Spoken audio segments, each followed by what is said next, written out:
Good morning everyone. A little technical difficulty there with some technology. Sound wasn't working, so I had to quick turn it off and turn it back on. So all of live locked up there. Good morning. Steve Sawyer here from the Developmental Trauma Training Institute. Coming at you live from Bend, Oregon here. Beautiful spring morning here.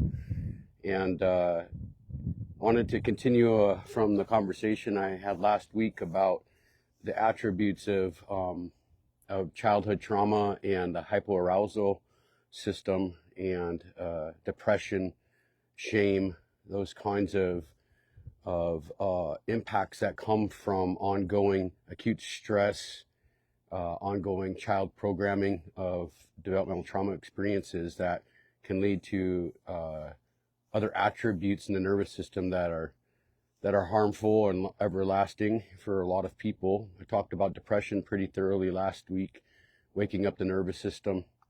And this week I wanted to focus in a little bit on the element of shame. So when we do our trainings on attributes of childhood trauma, often people are talking about things like ADHD, attributes of not being able to focus because of that hypervigilant system, which is all part of the sympathetic arousal system. But shame is an attribute that sits on that hypoarousal arc. So I kind of draw the line downward like that. Our nervous system gets loaded up with stress continuously throughout the early programming in our life. And it overloads the system until it kind of collapses as the bottom of that arc. Part of the gateway down to that, and one part, an attribute of the nervous system that sits on that hypoarousal arc is shame. You know, on the hypoarousal arc, we often put shame down near the collapse state. I share the heart rate variation results of what somebody looks like in a shame response when they're really emotionally harming themselves. They kind of say that we start to talk to ourselves with the voice that we hear from our parents throughout our early childhood. And I certainly had to do a lot of work on that throughout my lifetime to work on healing it. Got some geese here making some noise in the background. So it's active morning out here. So, but the hypoarousal arc and shame response is the culmination of years of adult voices talking to us as a child in an aggressive way, where we start to question ourselves and our break of our sense of self, being valuable, being unconditionally loved. These are all attributes that build to this hypoarousal arc, and shame being one of the most paralyzing attributes of it.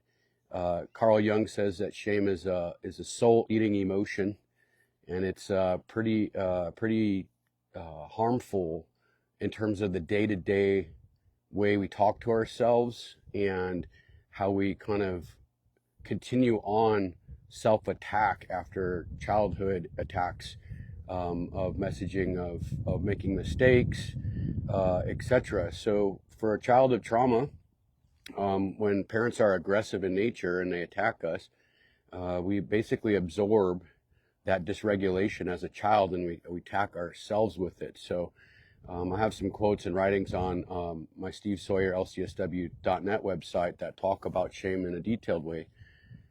But basically, a caregiver that's aggressive and angry on a regular basis, especially if it's directed straight towards the child, sometimes silence can be equally damaging when we're met with disapproval through silence, because it leaves us questioning ourselves and what we did wrong. So to be able to work with shame, we have to review a lot of our self-talk language, and then additionally look at what kind of messages were conveyed to us as a child growing up. Shame depletes the nervous system profoundly, and it continues into adulthood by us never feeling good enough, not feeling connected to those around us, and never being able to even embrace success or be able to recognize when we've done something well and feel it. Shame really paralyzes our sense of self with this self-attack that we're no good, or we're not doing good enough. And, a mentor of mine years ago asked two questions when related to shame. I'm only good if, and I'm only good when. I'm only good if, and I'm only good when. These two questions are messages that we receive from early childhood. How we answer that question: I'm only good if I win. If you're an athlete, I'm only good if I do things perfectly. If a parent is hypercritical of something that we do, a school project, any kind of performance of musical or acting nature, and they give us critical feedback constantly, the message of I'm only good if and I'm only good when gets louder and louder in terms of not being able to feel success or feel pride in what we've done or what we've accomplished. It leaves people feeling very disconnected from being able to achieve in life without perfectionism. So I love Brene Brown's quote that says, where perfectionism exists, shame is lurking. So how do we heal shame? Well, shame is a deeply implanted self-attack. So to heal that, we have to do it in a context of another kind and unconditionally loving relationship, and to step towards those wounds of that really hide behind those words of I'm only good if and I'm only good when. When an individual is going through their life and they carry that message from childhood continuously, I'm only good if and I'm only good when, it manifests in things like perfectionism. And even when a person receives a compliment from another individual, wow, you did an amazing job, the self-attack structure of shame does not allow the individual to even receive that positive feedback. I was at attachment trauma conference shortly after Harvard had published some results that they had looked at with some adults that had significant childhood trauma, where they studied their lives and they could give positive feedback on things that these individuals were really good at. When they put them in an MRI machine and that individual was in the MRI machine, if they gave them positive feedback, the brain didn't even register it. It didn't even receive it. It was like a foreign language to the brain. Because if I receive a compliment, it comes from a place of connection and attachment, unconditional love or unconditional regard for something positive I did. My ability to actually feel that is contingent upon my nervous system being able to receive that connection. So shame is pretty profound in the attachment disruption between a parent and a child early on, with that message of I'm only good if and I'm only good when. And then when a person gets a positive compliment, the MRI machine showed over and over again that they could say something. They'd study that person's life. Maybe they were really good at tennis, throughout their life. Maybe they're still good at tennis. But if they went in the MRI machine and they gave them, negative feedback or talked about something that they were having a hard time with, the brain would register it. But when they were told they were good at tennis, the brain didn't even register at all. So what does that mean? It means that our ability to receive positive feedback, unconditional regard, love, connection, literally doesn't register when it comes to our sense of self, that we did something well.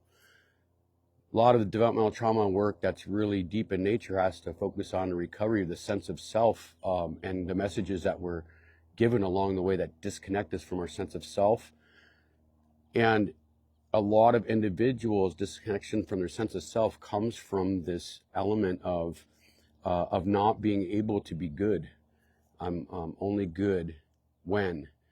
And sometimes shame doesn't allow people to feel good at anything.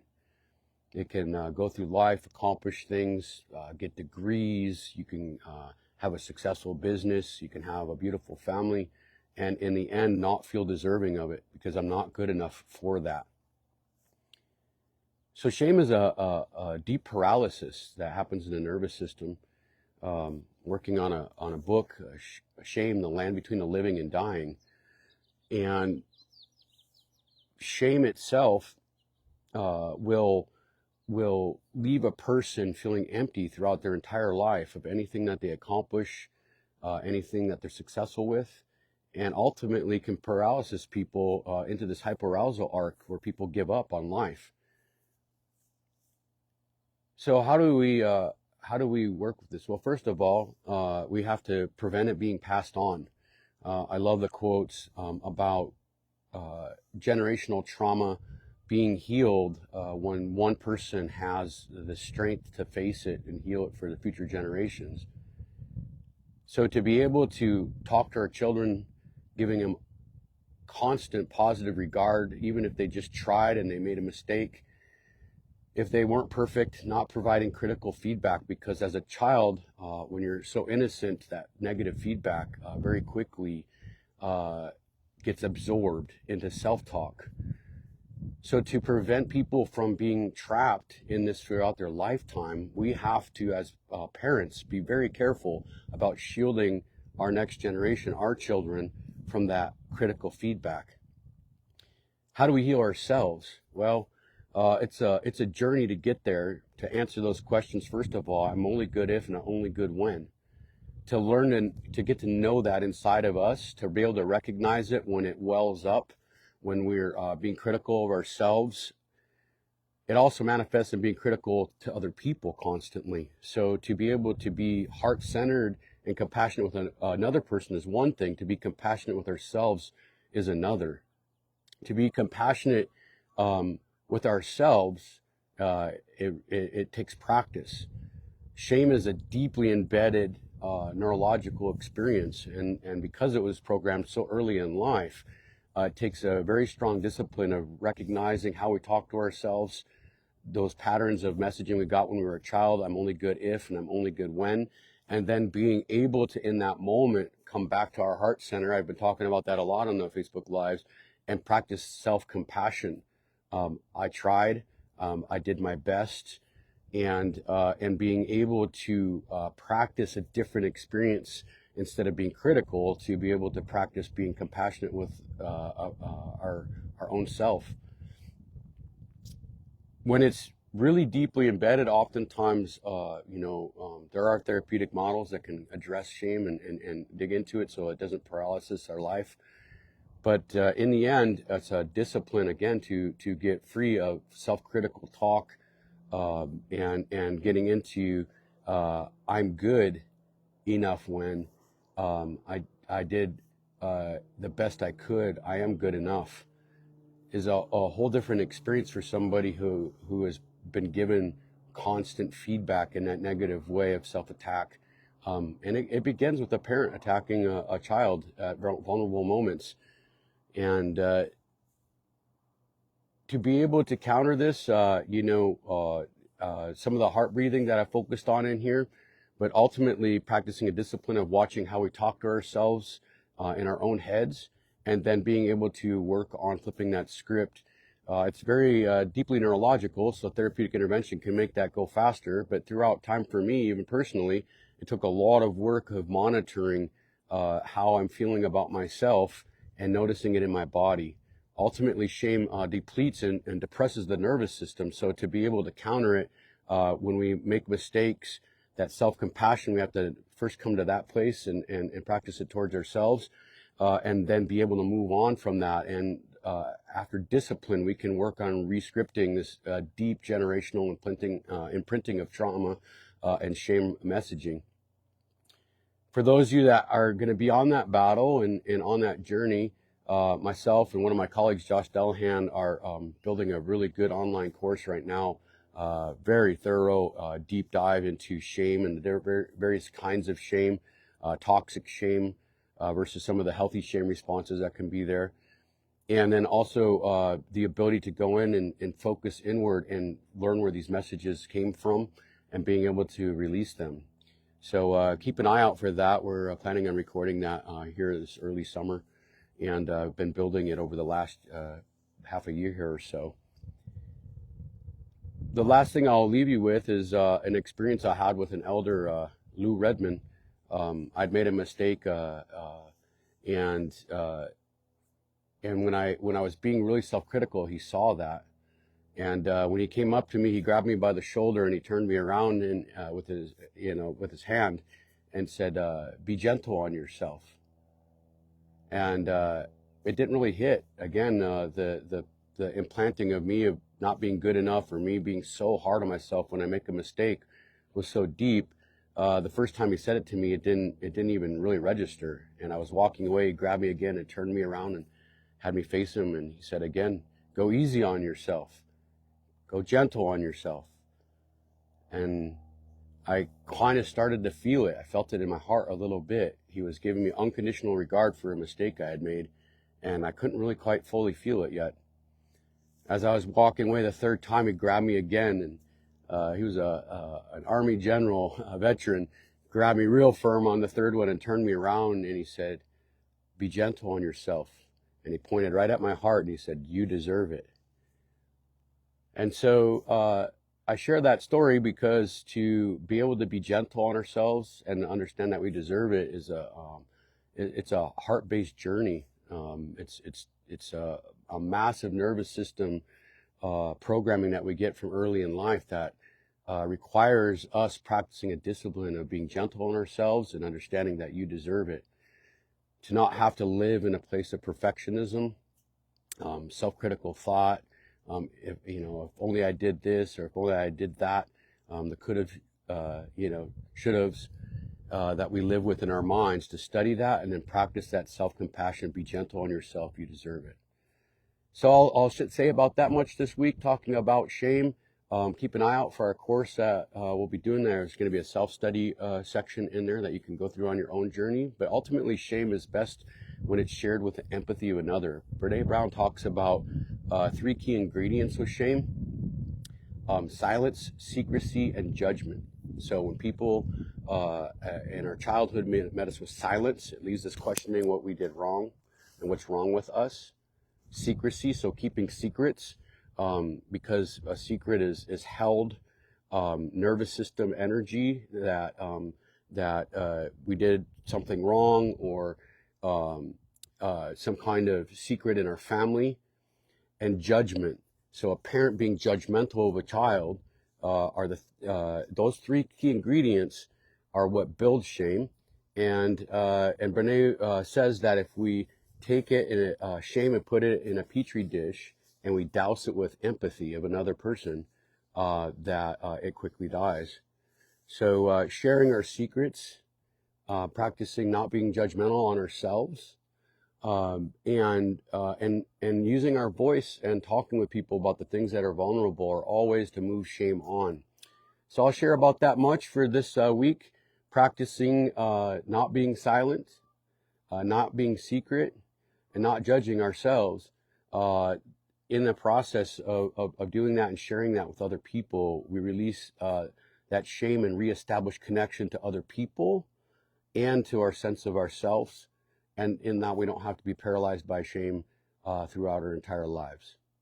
So feel free to put comments in there and ask questions, and hopefully we'll see some of you on that course that's going to be coming out this summer. Have a good day, everybody.